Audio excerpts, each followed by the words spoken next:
In 1923, after 100 years of trying, Romanian Jews were finally granted citizenship.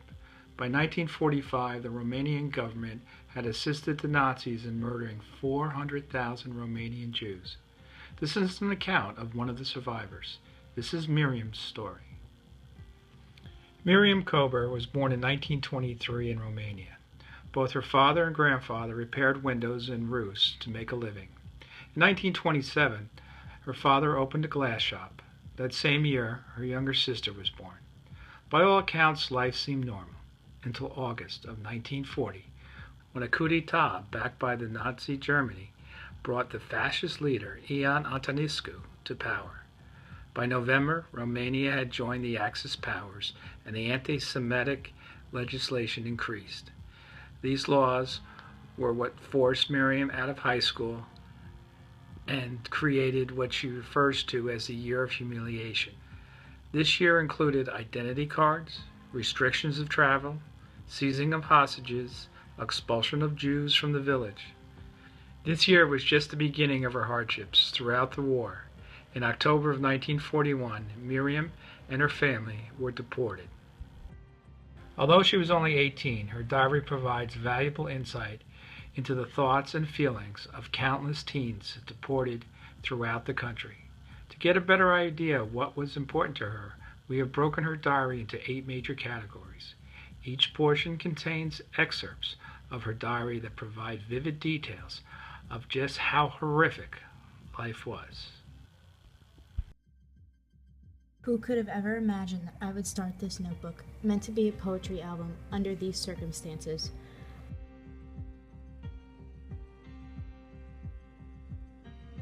On Friday, people heard that we would be evacuated on Sunday, and so the fever of evacuation set in.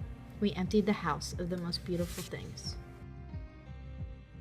Weeping, grief, bags, screams, we are all loaded into cars that are actually used for transport horses. 38 people in a car, of whom 4 are over 80 years old and 1 is a paralyzed child. We are not aware of how dismal our situation was. We just sat on our luggage. On Tuesday morning, we arrived in Atachi. Life in the ghetto was almost unbearable, and overcrowding was common. Oftentimes, apartments had several families living in it. Plumbing broke down, and human waste was thrown in the streets along with the garbage. Some residents had some money or valuables they could trade for food, while others were forced to beg or steal to survive. During the long winters, heating fuel was scarce, and many people lacked adequate clothing. People weak by hunger and exposure to the cold became easy victims of disease. Tens of thousands died in the ghettos from illness, starvation, and hypothermia. The first night, I saw what human misery really means. I saw people without a human face. I saw children with swollen eyes, frozen feet, helpless little hands. Mothers with dead children in their arms. Old people and young ones wrapped in rags. Chased away, infested with typhus, covered with lice, almost starved to death. Water is trickling down the walls. The shutters in the windows are covered with a couple of inches of ice. We saw that a piece of the ceiling had fallen right on top of us, and on Mother's bed. For firewood, they used pieces of torn from old roofs. In Atachi, I saw that hunger knows no shame.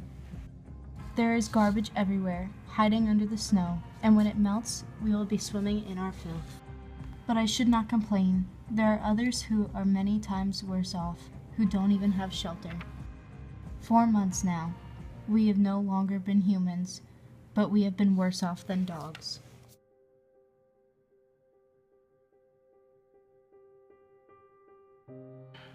Winters were harsh, with temperatures often reaching the low 20s.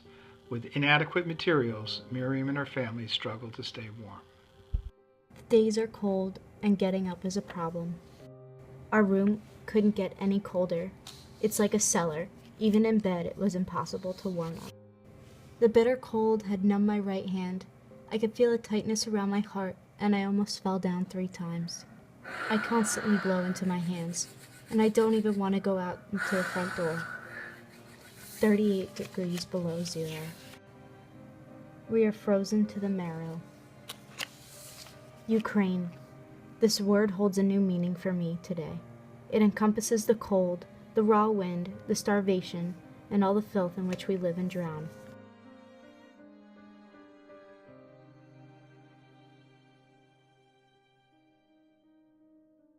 Questioning life became common among the Jews. Why are we still alive? How could this happen? Where are my loved ones? This constant questioning caused many of them to lose sight of who they were. This is reflected throughout Miriam's diary. How I miss my home. Will I ever see it again? Poor child. Just like me, she has no girlfriend with whom to exchange a word. Will we be able to survive these times? Will we have the strength to get over this hardship? I can see on everyone's face the fear of tomorrow. What will happen? What will we eat today? What will we eat tomorrow? Everyone wants to live, and the wind, so strong as it may be, cannot stifle a man's will to live. And I wonder, in all honesty, why do we still want to live? Only hope keeps us alive. Why is there in us such a yearning for life? Why don't we cut short our torment? Is there cowardice or greatness in this ability, and will survive the hardships? And will we survive in the end? Perhaps all of these things will turn us into real human beings, and in other times we will know how to appreciate the good in life. My thoughts do not follow a normal path. They jump from one thing to another, and I cannot stop them. He worked his entire life, and now he sees that all is left is a bundle with a few rags. Even a gypsy has more. It seems that I lost my sex appeal.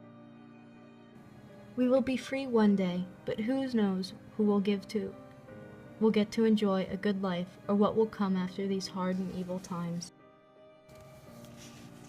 Some days I just want to die and wish for death to come with the same passion that I once wanted to study medicine. They want to kill us all, and what could be easier than to kill a helpless Jew? Their faith is strong, and nobody can shake it, neither human beings nor the times. They wait, they hope, and nobody can make them lose hope. Go away, wandering Jew. But where shall we go? We don't have the courage to die. Are we cowards? How many have died? How many will still live? How much talent will be lost? We live in such great fear.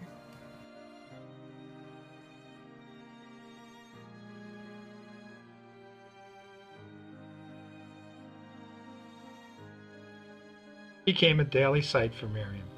From the time of their deportation to Transnistria until their liberation by the Red Army in March of 1944, 120,000 of the deportees perished as a result of murder, hypothermia, starvation, and epidemics. Hundreds of people are dying and nobody is accountable. Dozens die here every day, and I was told that recently 40 people died in one day, and they were all buried in a common ditch. It is said that the dead are wrapped in sheets, but it is believed that even the sheets are stolen. She had covered her dead grandmother with her winter coat instead of a blanket or a sheer. People die by the hundreds, the best of them. Our grandparents died. I am crying because they died in Mongliv, far away from their home. The best people are dying, so many of them. For how much longer? How much longer will we be able to hold out against this wave that carries us to our death? Isn't it enough that so many people are dying and dead already? So many people have died. So many. I saw dead people and I did not even blink. The dead I saw in the asylum no longer made any special impression on me. An evacuation now would be sure death. We are tired, worn out, snapped of any energy. Even if they left us alone, I think that many would not survive to see the end of the war. What an uneven battle. The German Colossus and a handful of worn-out Jews.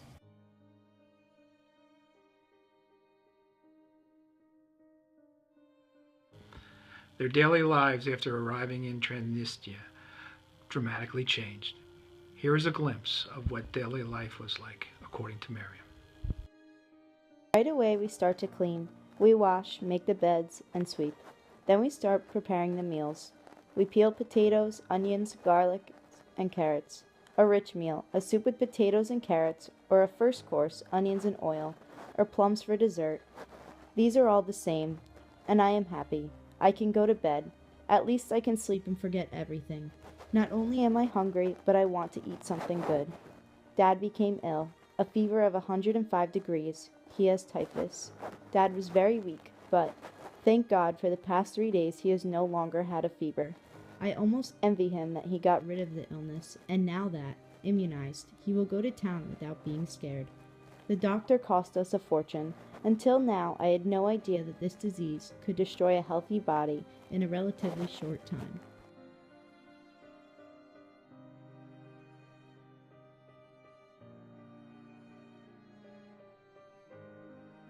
Many people could not cope with their situation. As a result, the level of anxiety, nervousness, and stress all rose. For many, the psychological wounds were far superior to any physical ones. People throw their jewelry in toilets or wherever they can for fear of house searches. Awful screams, mothers crying, children lost from their families. The chorus of lamentation deepened our despair. Nights like days were spent in fear and anxiety that soldiers would come and take us away to camp. Cold, fear, sleeplessness, thoughts, regrets, yearnings. Each of us is distraught and nervous. Dad is nervous, Mom is nervous. We are on each other's nerves only because there's nothing to keep us busy. It was so freezing cold that we could not see anything on account of the steam. It would not be so bad if Father were not so nervous. He is so agitated, and I fear a disaster. He worries all by himself, but kills each of us as well. We must weigh and consider each word we say. If only he would calm down a little. I realize that it would have been better if they had killed us all then, in our home, rather than sending us away to this wasteland to die of cold and hunger. It would have been more humane. Each day there are new problems. Every day we hear other news that tests our nerves to the limit. We lived in great fear.